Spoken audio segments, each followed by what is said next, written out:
Mencangkok tanaman, perkembangbiakan dapat melalui tunas dan umbi. Beberapa jenis tanaman juga dapat dikembangbiakan dengan perkembangbiakan buatan. Perkembangbiakan buatan adalah perkembangbiakan tanaman dengan bantuan manusia. Perkembangbiakan buatan diantaranya dengan mencangkok, stek, dan menempel. Mencangkok tanaman adalah cara paling murah dan mudah untuk mengembangbiakan tanaman. Keuntungan mencangkok adalah tanaman tumbuh lebih cepat dari biasanya. Mutu tanaman biasanya lebih baik dari tanaman induknya. Kekurangan tanaman hasil cangkokan adalah lebih mudah roboh. Tanaman yang berasal dari perkembangbiakan dengan biji biasanya lebih kuat. Akar tanaman hasil mencangkok lebih rapuh. Cara mencangkok tanaman. Alat-alat dan bahan yang perlu disiapkan adalah pisau, sabut kelapa atau plastik, tali, dan sedikit tanah yang dicampur pupuk kandang. Langkah-langkah untuk melakukan pencangkokan sebagai berikut. Pilih cabang atau dahan pohon dengan ukuran sedang. Kupas dahan hingga bersih dari kulit dan lendir, kira-kira sepanjang 5-9 cm. Tutup luka pada dahan dengan tanah subur yang sudah dicampur dengan pupuk kandang. Kemudian bungkus tanah dengan sabut kelapa atau plastik, lalu ikat dengan tali. Siram cangkokan setiap pagi dan sore. Biasanya akar akan tumbuh dalam waktu sekitar 1-2 bulan. Setelah akarnya tumbuh banyak, potong cabang dari induknya, kemudian tanam di tempat yang teduh. Jawablah pertanyaan berikut sesuai teks bacaan di atas tadi ya. Kita jawab bersama-sama. Yang pertama, sebutkan contoh perkembangbiakan buatan. Ya, jawabannya mencangkok, stek, dan menempel. Soal yang kedua, sebutkan salah satu kelebihan mencangkok tanaman. Nah, kelebihannya tanaman tumbuh lebih cepat dari biasanya. Soal yang ketiga, tanaman manakah yang lebih kuat jika ditanam dengan biji atau dicangkok? Ya, jawabannya apa? Iya, tanaman yang berasal dari perkembangbiakan dengan biji biasanya lebih kuat. Soal yang keempat, apa langkah selanjutnya setelah dahan yang akan dicangkok dikupas bersih? Jawabannya, tutup luka pada dahan dengan tanah subur yang sudah dicampur dengan pupuk kandang. Kemudian bungkus tanah dengan sabut kelapa atau plastik, lalu diikat dengan tali. Soal yang kelima, berapa lama waktu dibutuhkan sebelum tanaman cangkok dipisahkan dari induknya? Sekitar 1-2 bulan. Kita lanjutkan, beri tanda kata-kata baru yang kamu temukan dari teks bacaan. Carilah arti kata tersebut di Kamus Bahasa Indonesia. Kemudian tuliskan pada tempat yang sudah tersedia. Nah, ini kita kerjakan bersama-sama ya, anak-anak semuanya. Nah, misalnya kata mencangkok artinya membuat cabang atau dahan menjadi berakar.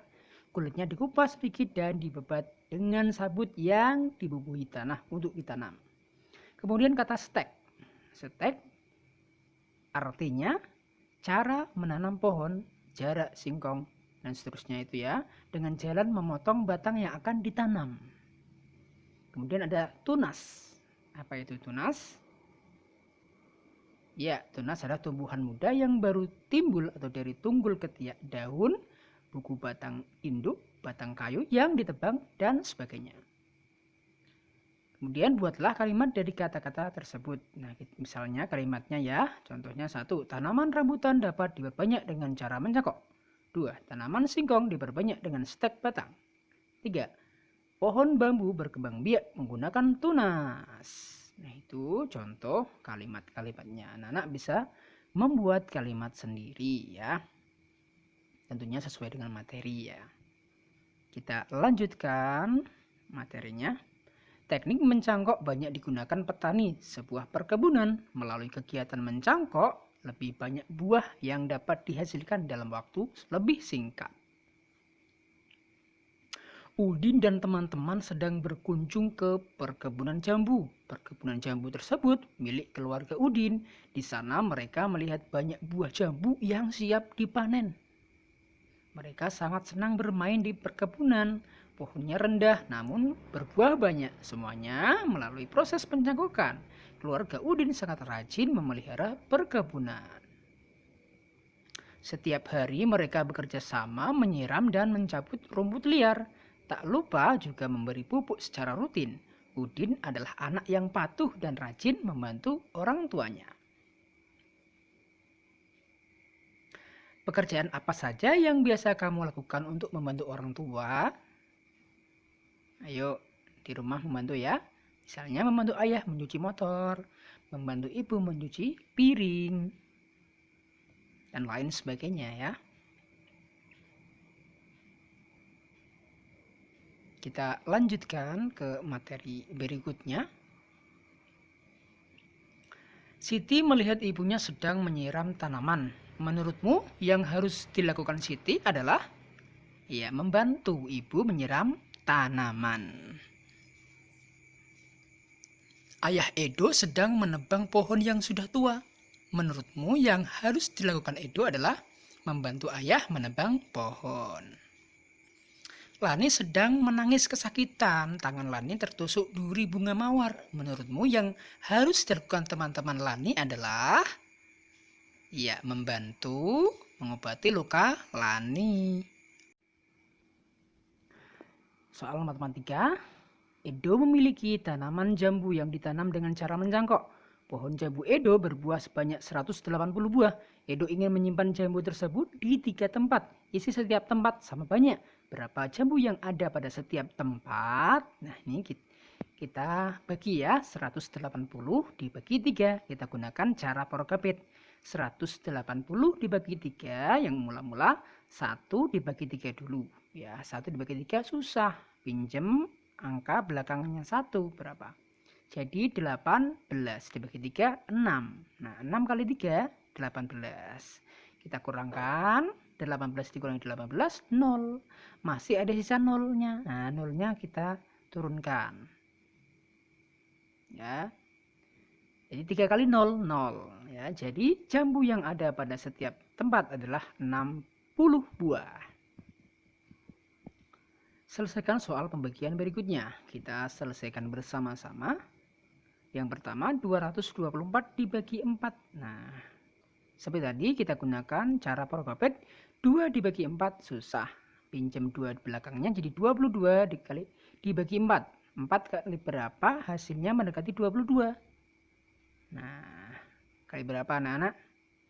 4 kali 1 4, 4 kali 2 8, 4 kali 3 12, 4 kali 4 16, 4 kali 5 20, dekat ya dengan 22. Berarti 4-nya ini kita harus kalikan angka 5 ya. 4 kali 5 20 ya. Kita taruh di bawahnya 22, kita kurangi 22 kurangi 22. 2 bagi 4 susah. Nah, 4-nya yang paling belakang itu harus turunkan jadi 24. 24 bagi 4. Nah, 4 kali berapa sama dengan 24? Kali 6. Ya, 4 kali 6 24. Pas ya. 24 dikurangi 24 sama dengan 0. Jadi 224 dibagi 4 sama dengan 56. Kita lanjutkan soal berikutnya. 315 dibagi 5. 315 bagi 5 kita gunakan cara porokapit. Yang pertama 3 dibagi 5 susah. Jadi pinjam 1. Jadi 31 dibagi 5. 5 kali berapa? Hasilnya mendekati 31. Yuk kali berapa? 5 kali 1 5. 5 kali 2 10. 5 kali 3 15. 5 kali 4 25 kali 5 25. 5 kali 6 30 ya. Berarti harus kita kalikan 6. 5 kali 6 30 karena mendekati 31. 31 kurangi 30. Berapa? 1 ya. Nah, 1 bagi 5 susah. Nah, harus pinjam ya. Kita turunkan angka 5-nya jadi 15 dibagi 5. Berapa? 5 kali 3 ya. 5 kali 3 15. 19 kurangi 15 sama dengan 0. Jadi hasilnya 315 dibagi 5 sama dengan 63. Kita lanjutkan ke soal cerita lagi ya. Cobalah buat satu soal pembagian nih, misalnya saja ya. Nah, Kita jawab bersama-sama lagi, soalnya sebuah toko menyediakan 126 buah pakaian yang akan dibagikan kepada fakir miskin. Masing-masing akan mendapatkan 6 buah pakaian. Berapa fakir miskin yang menerima pakaian tersebut? Jadi kita bagi 126 dibagi 6. Seperti tadi kita gunakan cara Prograpet. 1 bagi 6 susah, pinjam belakangnya jadi 12. 12 bagi 6 berapa? 6 kali berapa sama dengan 12? Kali 2 ya. 6 kali 2 12 pas. Jadi 12 kurangi 12 0. Masih ada angka 6 di belakangnya, kita turunkan. 6 bagi 6 berapa? Iya 1. 1 kali 6 6. Kita tulis di bawahnya angka 6 tadi. Kita kurangkan. 6 kurangi 6 0. Nah, jadi fakir miskin yang menerima pakaian adalah 21 orang.